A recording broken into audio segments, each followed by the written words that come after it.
Stop. Right now, notice one thought. Any thought will do. The memory of breakfast, a plan for later, a self-critique. Just notice it without changing it.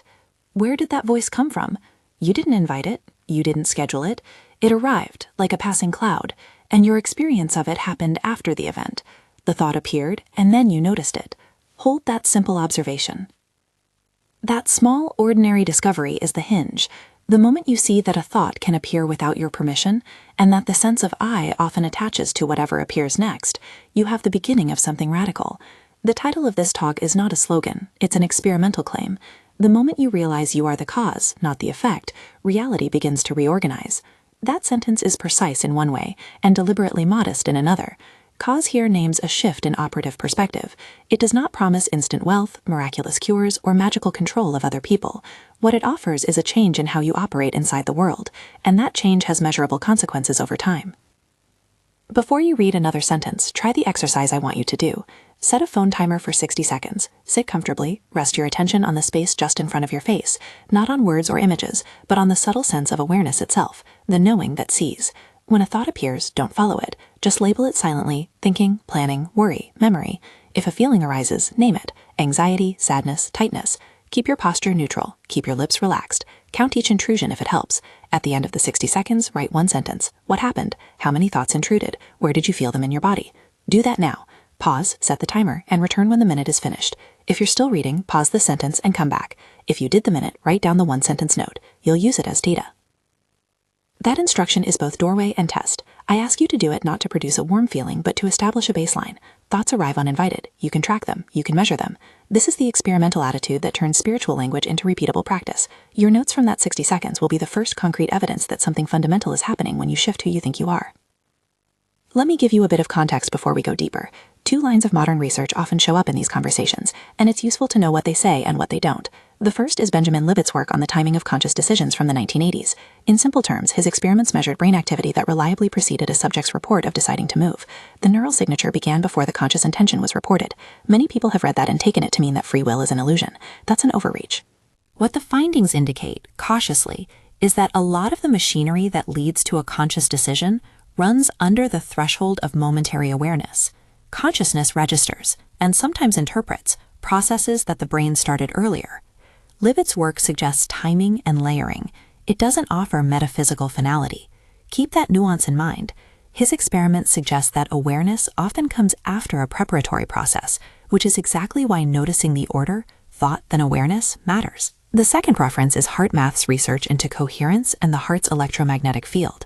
They've measured correlations between patterns of heart rhythm coherence and cognitive emotional states across individuals and groups. Again, it's not mystical proof that thoughts send out magic waves that rewrite the world overnight. What these measures show is that physiological states organize information in systematic ways, and those organized states correlate with clearer decision-making, reduced stress markers, and shifts in interpersonal dynamics in controlled experiments. Use these studies as scaffolding. They make the case that internal states have measurable signatures that interact with behavior and social fields. They do not, by themselves, prove metaphysical claims about the universe being your mirror. They say there is measurable structure here. It's worth attending to. So you have two pieces of evidence, each with limits. One points to the timing gap between preparation and awareness. The other points to measurable physiological patterns that correlate with coherent cognition and emotion. Combine those empirical hints with your own minute-by-minute testing, and you have a method. Notice what appears first, track it, and then shift the posture of the observer. That shift is small and immediate. You can experience it in a minute, but its downstream effects compound. Let's make the practical part obvious and precise. The first experiment, the 60-second no-thought test, is the simplest verification that thoughts are events, not the ground of your being. Here's the step-by-step again, in clear detail so there's nothing left to guess. Sit upright but relaxed, feet on the floor, hands loose. Set a timer for 60 seconds. Soften your gaze or close your eyes, whichever is more comfortable for you. Bring attention to the sense of awareness itself, the I am seeing quality, rather than to any content. When a thought appears, do not engage with it. Notice it as an event and label it with a single word tag: planning, memory, judging, sensory, fear. If a feeling rises, tag it tightness, warmth, sadness. If a bodily sensation emerges, tag it tingle, ache, pressure. Keep the labels economy class. One word, no commentary. If you find yourself pulled into a train of thought, don't chastise yourself. Notice that you followed it and place a quick label, followed. Count how many distinct intrusions happen in the minute. Write the number down. At the 60-second mark, take one breath and open your eyes. Write one sentence describing what happened and where you felt it. Most people find that thoughts pop up repeatedly. Many are surprised by how habitually the mind returns to the same topics. Some people notice tightness in the chest right before a certain kind of thought arises. Others notice a background hum of planning. That data, the number of intrusions, the recurrent labels, the bodily locations, is not judgmental, it's diagnostic. Use it. This is how practice becomes evidence, and how evidence becomes trust. Once you've established the baseline, you need a simple tool to build distance, thought labeling. This is a practice you can do for 5 minutes each morning for 7 consecutive days. It is deceptively simple but profoundly clarifying. The instructions are minimal. Select the same 5-minute slot each morning. Sit in a quiet spot. Set a 5-minute timer. Rest your awareness on the sensing of awareness, the witness, and allow thoughts to arise. Each time a thought appears, give it a concise label. Worry, planning, memory, self-criticism, fantasy, to-do.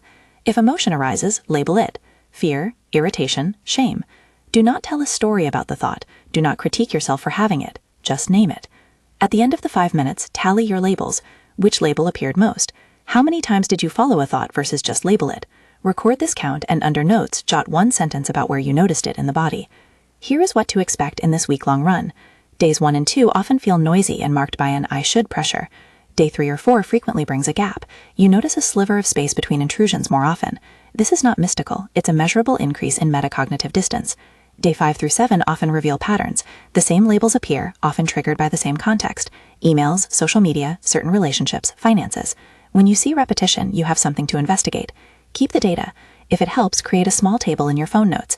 Date, duration, total intrusions, most frequent label, body location, one-sentence observation. At the end of 7 days, you can compare numbers.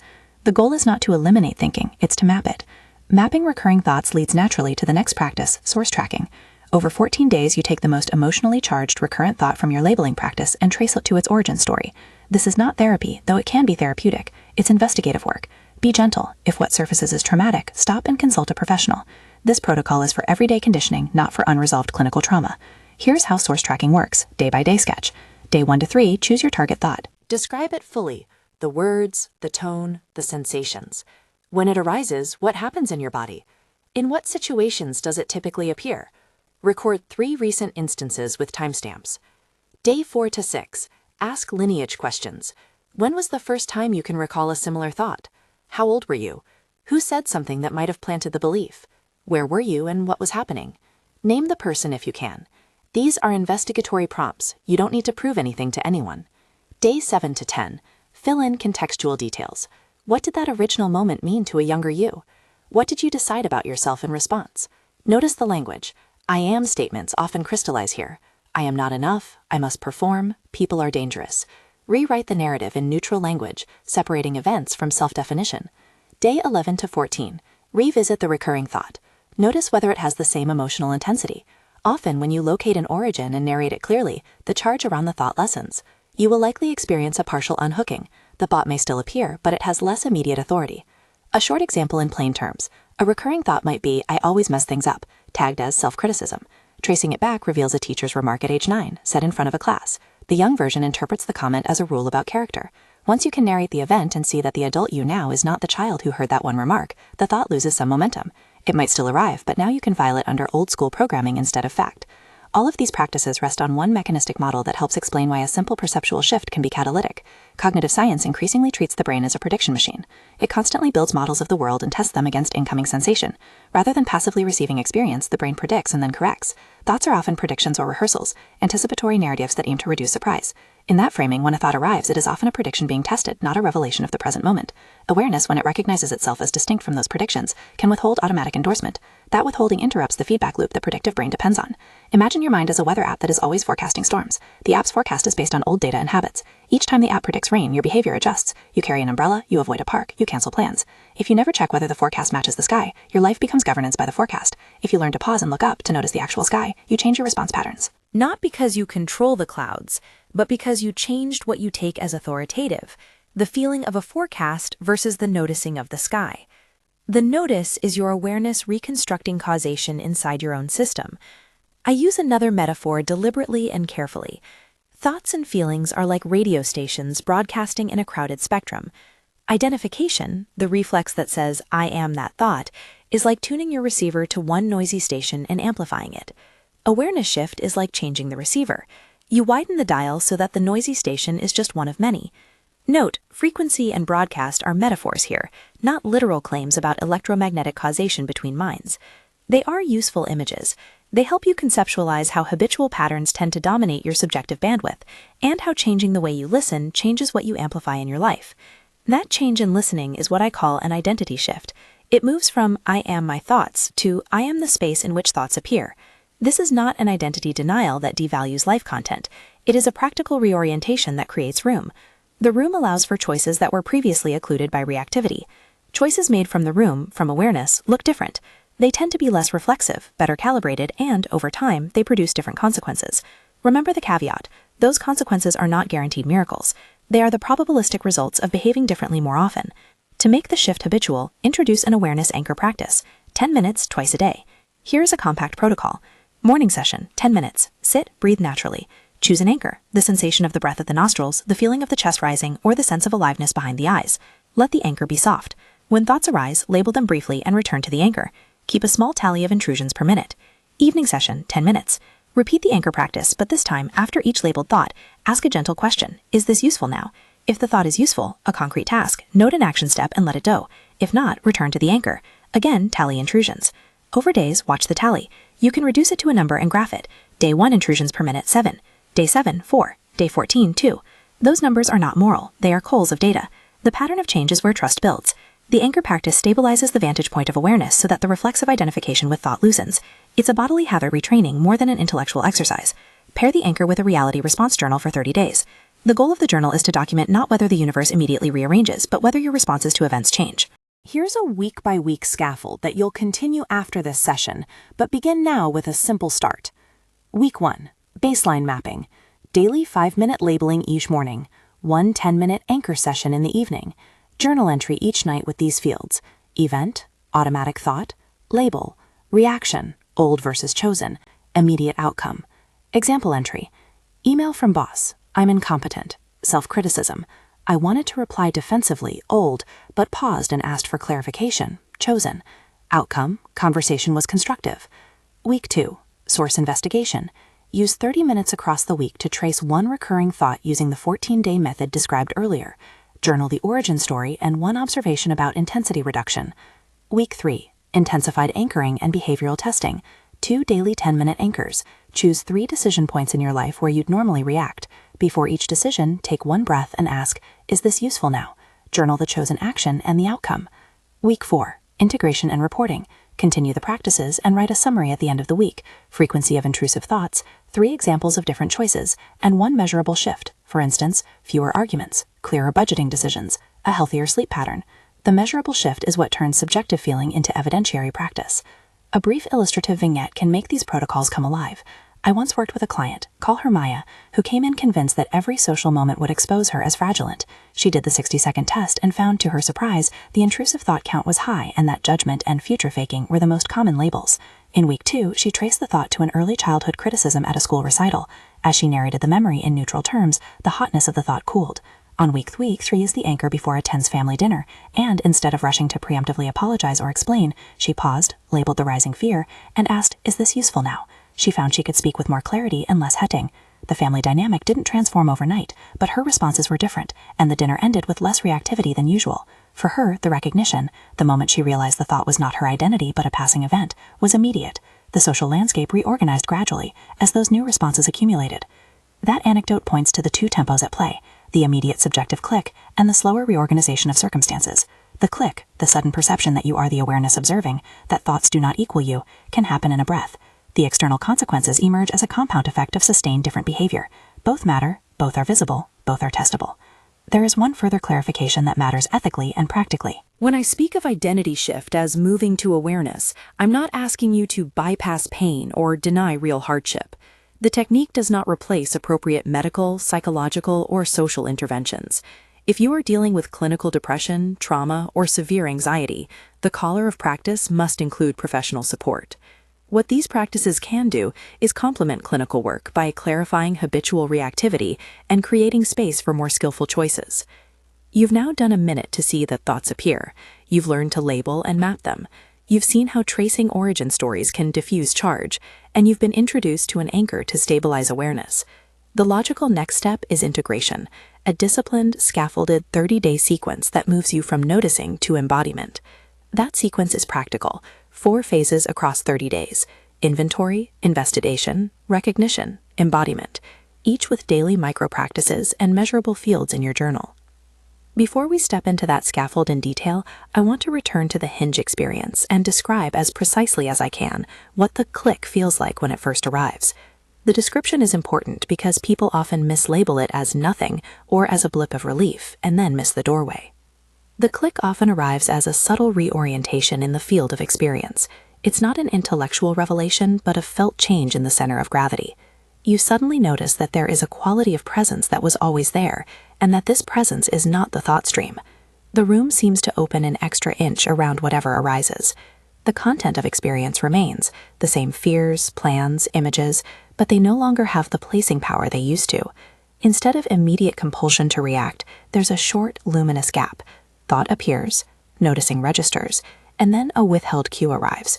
Do I act from this thought, or do I respond from here? For many people, that gap is the first evidence that they are the cause of their actions, not the thought itself. When this click happens, it's tempting to expect instant external miracles. Resist that temptation. What is immediate is the change in operative causation inside you. What accrues over time is the reweaving of life patterns. The distinction is crucial. One is a perceptual flip, the other is the slow arithmetic of changed behavior. And that's where we'll pause, not as an ending, but as a hinge. You now have a verified experiment under your belt, 2 simple practices to continue tomorrow morning, and a method for turning subjective noticing into a documented practice. If your 60-second note looks different from what you expected, fewer thoughts, more space, or perhaps the same old churn, that detail matters. Keep the data. Save the sentence. Each small record is a breadcrumb. Over days and weeks, those crumbs map a new trajectory. In the next segment, we will lay out the 30-day 4-phase protocol in full detail, with exact daily prompts, a downloadable style journal layout you can reproduce in your notebook, and several concrete decision case studies that show how awareness as cause alters negotiations around money, health choices, and close relationships. We'll move from the inward experiments you've already started into outward, measurable tests, scheduled conversations, small financial decisions, and health-related choices, where you'll intentionally apply the "is this useful now" filter and record the outcome. We'll also workshop how to handle setbacks, when old reflexes return, when the mind ricochets back into identification, and how to use those moments as additional data rather than failures. But before we proceed, take another minute. Set your timer again. Do the 60-second practice a second time. This time, notice whether anything feels different from your first run. Perhaps your labeling is faster. Perhaps the intrusions feel familiar. Perhaps you feel a slight gap between thought and reaction. Whatever happens, write it down. Save both sentences. Compare them later. This is the beginning of a new kind of record keeping, a laboratory for your interior life. When you come back with those 2 sentences, we will lay the scaffold for weeks of practice that build toward embodiment, where the recognition that you are the cause begins to stamp itself on decision-making patterns, and in time, on the shape of your days.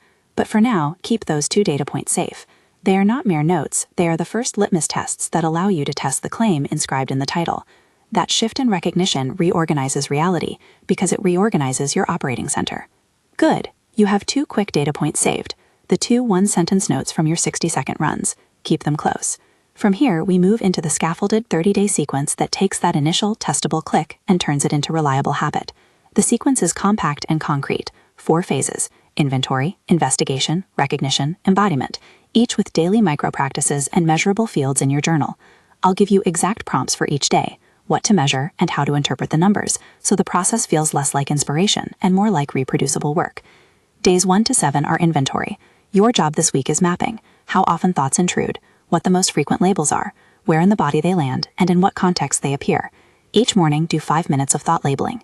Each evening, do 1 10-minute anchor session. After each practice, write a short journal line using this compact format. Date, practice, 5 minutes or 10 minutes, intrusions counted, top 3 labels, primary body location, 1-sentence observation. Example, day 3, 5-minute label, 11 intrusions, worry, planning, shame. Chest tightness, most intrusions appear when I check email. Keep entries to a single line. That constraint forces clarity and reduces the urge to narrate into rumination. Also this week, pick 3 decision points where you normally react automatically. 1 small social moment, a curt text, 1 work trigger, an email that provokes defensiveness, and 1 internal habit, reaching for your phone first thing. For each instance, before reacting, take 1 breath and ask silently, is this useful now? Record what you felt compelled to do, what you actually did after the pause, and the immediate outcome. The measurable markers you track this week are simple: average intrusions per minute in the 5-minute practice, number of times you paused before reacting in those 3 decision points, and the predominant label. These are your baseline metrics. Days 8 to 21 are investigation.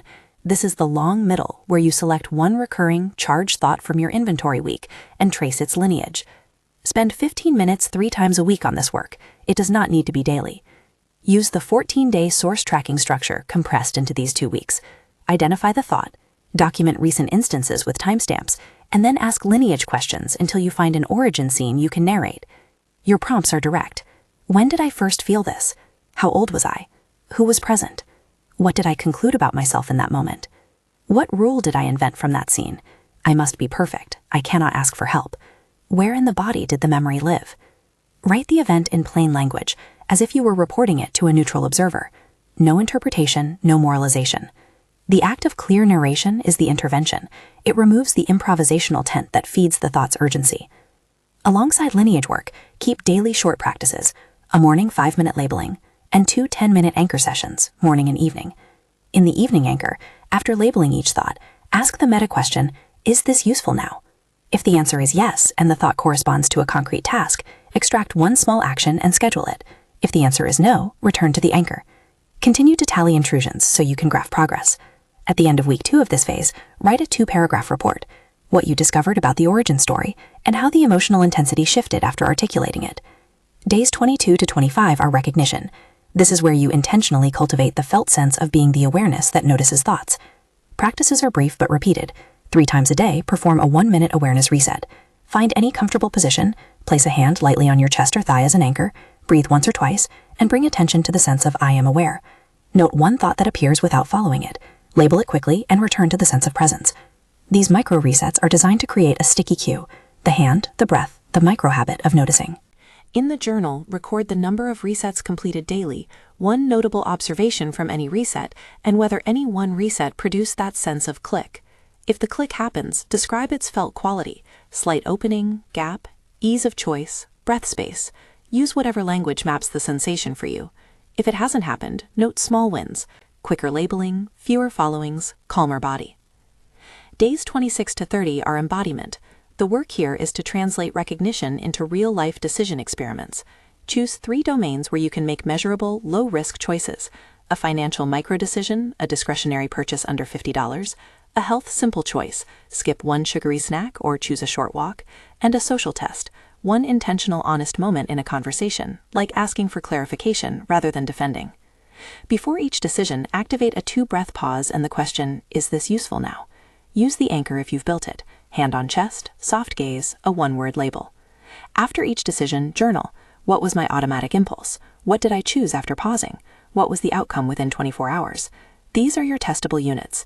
Compounding small, chosen acts is how the reorganizing shows up in life. To make the 30 days manageable, here's a daily checklist you can copy into your journal app and fill in each night. Date, morning 5-minute labeling, intrusions, morning 10-minute anchor, intrusion/tally, micro resets completed, 0 to 3, evening 10-minute anchor, intrusions, 3 decision points, automatic impulse, chosen action, outcome, 1 sentence narrative about any felt click, 1 number representing a measurable shift that day, e.g. intrusions per minute, days without compulsive scrolling, number of pauses before reacting. Keep it terse. The value of this format is that it turns subjective impressions into numbers you can chart. Now, a few practical templates you can use when you journal so you don't get stuck on form. Use these 1-line prompts to keep your entries short and consistent. Event, automatic thought, label, pause, yes or no, chosen action, outcome. Or for investigation days, target thought, recent instances, 3, origin memory summary, intensity then versus now, scale 1 to 10. For embodiment days, decision domain, automatic impulse, pause, chosen move, outcome, 24 hours. Concrete fields like these keep data clean and usable. You will want examples to know how to interpret what the numbers mean. Here are condensed, anonymized vignettes across domains that show how the same core method plays out differently. In conversation, Ethan noticed a recurring thought: they think I'm incompetent. Baseline labeling showed high counts of judgment during team meetings. He traced it to a work critique in his 20s. After 2 weeks of investigation, the thought still came, but with less ignition. During a difficult meeting, instead of immediately apologizing or over-explaining, he paused for 2 breaths, labeled the rising judgment, and then asked a clarifying question. The immediate outcome was a calmer exchange and a clearer understanding of expectations. His measurable shift: he reported 2 fewer apologetic interjections in team meetings across a week, and colleagues followed with fewer corrective messages. That change did not prove relationships were perfect. It simply altered the measurable pattern of interaction in a way that reduced friction. With money, a client named Priya found herself repeatedly avoiding budgeting and feeling a thought like, "I'll never be able to manage money." Inventory work showed helplessness as the dominant label. Investigation traced the thought to family narratives about scarcity. In the embodiment week, she created a small experiment, a discretionary $20 purchase decision. Each time she felt the old reactive impulse to buy to soothe anxiety, she paused, labeled the impulse, and asked, "Is this useful now?" Often the answer was no. She either delayed and slept on it or chose something cheaper. Weekly measurable shifts: 1 week of fewer impulse purchases, 3 evenings with improved sleep, and a decreasing self-reported intensity of the helplessness thought. Again, no guarantee of sudden wealth. What changed was a pattern of spending and the narratives that drove it. In health, Marcus noticed a thought, "I can't sustain exercise," that often preceded skipping planned workouts. Inventory noted a pattern of insufficient labels and tightness in the hips before he made an excuse. After source tracking, he learned that an early sports humiliation had seeded the belief. In embodiment, he set micro goals: a 10-minute walk after lunch, 3 times per week.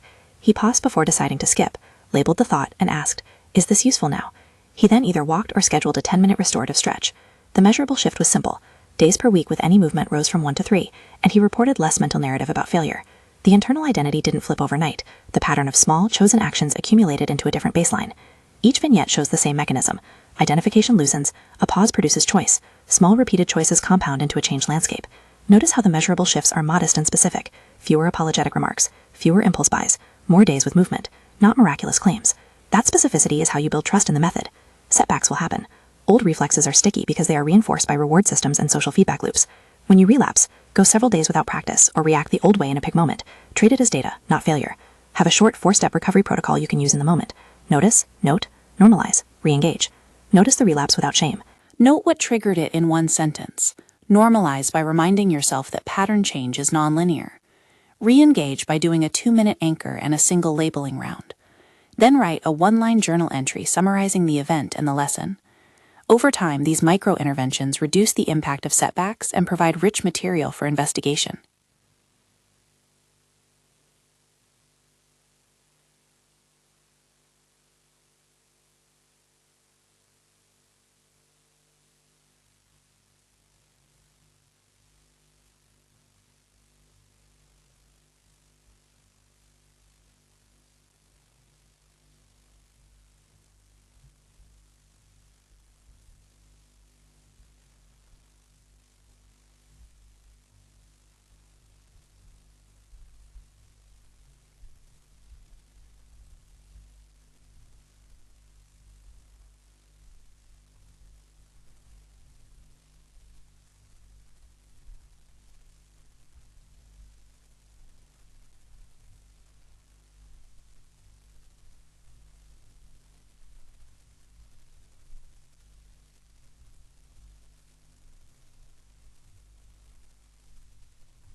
Use the labeling and origin tracing as clarifying adjuncts to clinical work, not as substitutes. The promise here is practical self-regulation and clearer choice architecture, not therapeutic cure-all. As the month ends, your final work is a consolidation report and a decision experiment. Spend 2 hours in the last 3 days synthesizing your journal into a one-page summary, average intrusions per minute across the month, 3 most frequent labels and their change over time, 3 examples of decisions you made differently and what happened, 1 measurable outcome that shifted, sleep, spending, conversation frequency, exercise days, and 1 plan for maintaining practice going forward. Choose 1 decision experiment that tests your new operative center in a slightly higher stakes domain, perhaps asking for a raise, or initiating a difficult conversation, or making a small but meaningful financial commitment, and apply everything you've learned: a pause, labeling, 1 inhalation that connects you to awareness, and then a chosen action.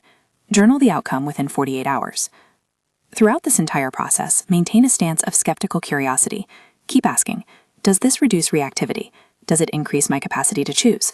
Do the numbers show a trend? Treat the method as a personal experiment you own. If the evidence supports the claim, keep iterating. If it doesn't, adapt the practice or consult others. There are 2 practical additions that often increase retention. First, create an accountability structure. Tell 1 person you trust about the 30-day experiment and ask them to check in twice, once at night 7 and again on day 30. You don't have to share everything. Give them your 1-line summary template and ask for a supportive question. What changed for you? Accountability increases compliance and provides an external perspective on internal shifts. Second, schedule weekly review windows of 20 minutes when you compile your weekly data and write a short plan for the next week. The discipline of scheduled synthesis prevents the practice from dissolving into vagueness. You may wonder, how will others notice when you become the cause rather than the effect? Often they don't notice immediately.